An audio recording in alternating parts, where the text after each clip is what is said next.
So hello, what's up mga ka-J-Vlog? Welcome ulit sa panibagong video. And for today's content, walang ilaw. And for today's video, i-share ko sa inyo yung mga presyo ngayon ng mga Oppo smartphones na pwede natin makuha ngayong payday sale sa Shopee. So sobrang mura lang ng mga Oppo smartphones ngayon dito. Tara, check natin.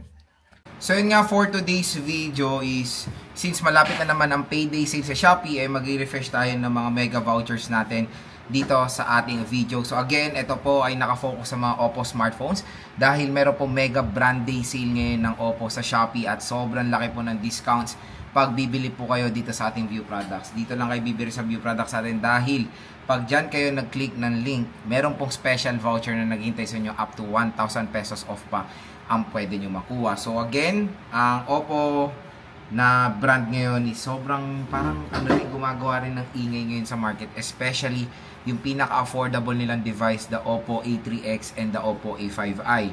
So pupunta tayo sa official store ni Oppo sa Shopee. Again, nandito po lahat sa listahan natin or sa view products natin yung mga smartphone na i-flex natin. So ang tawag dito is Oppo Fans Festival. Magaganap to ngayong October 27 hanggang October 28, kaya i-upload agad natin to ngayong October 27. Kaya kung interested kayo sa mga Oppo devices, ayan, nandyan na po yan sa ating link. Syempre, ang una nating i-flex, yung pinaka-affordable sa lahat, the Oppo A5i. So itong Oppo A5i ay merong presyo lang dito sa online na 3,571 pesos. So pwede pa itong bumaba mga idol sa ating special voucher dito sa ating product link. So asahan nyo na mas lower pa yung prices dito sa Finiflex kong presyo kasi meron po special voucher pa tayong i-click. So yan is yung 4GB 64 nila, 3,571, and the 4GB 128 is very affordable din, 4,349 pesos. So that is the Oppo A5i.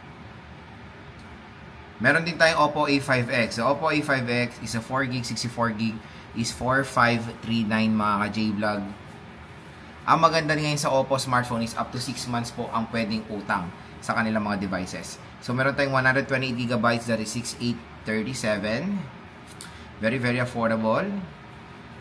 Next is the Oppo A5i Pro. So ito parang nagbabalak akong i-review ang Oppo since sobrang benta ng A5i, di ba?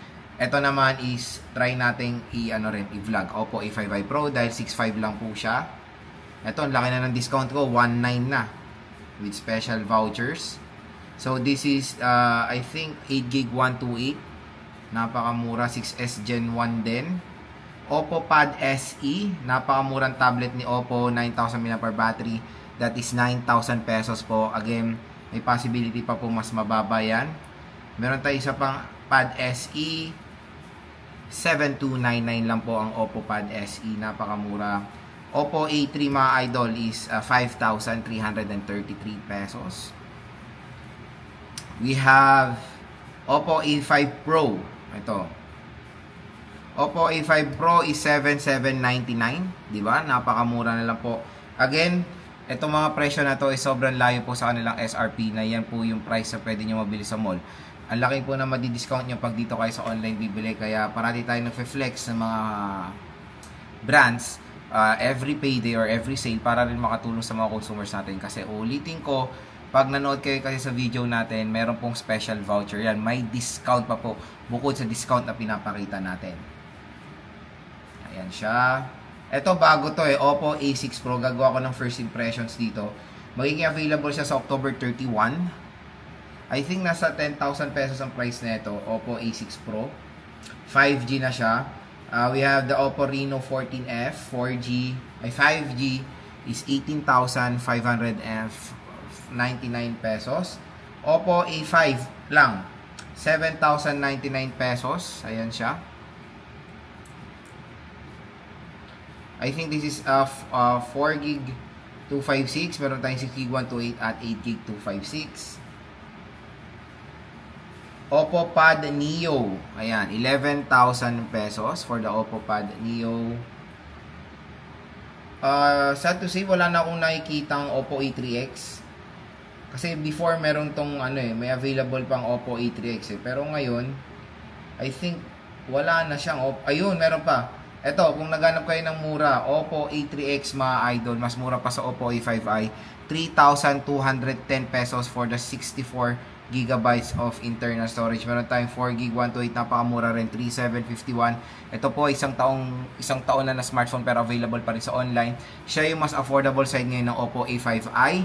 So pwede nyo itong makuha ng possible price na below 3,000 pesos pa pag clinic nyo or in-avail nyo yung ating special voucher dito sa ating video. So again mga ka-J-Vlog, ang pinaka the best ngayon sa mga Oppo smartphone na pwede nyo makuha is the Oppo A3X, Oppo A5i, Oppo A5X, and the Oppo A5i Pro. Super duper mura, and meron nga silang ma-offer sa inyong murang tablet din.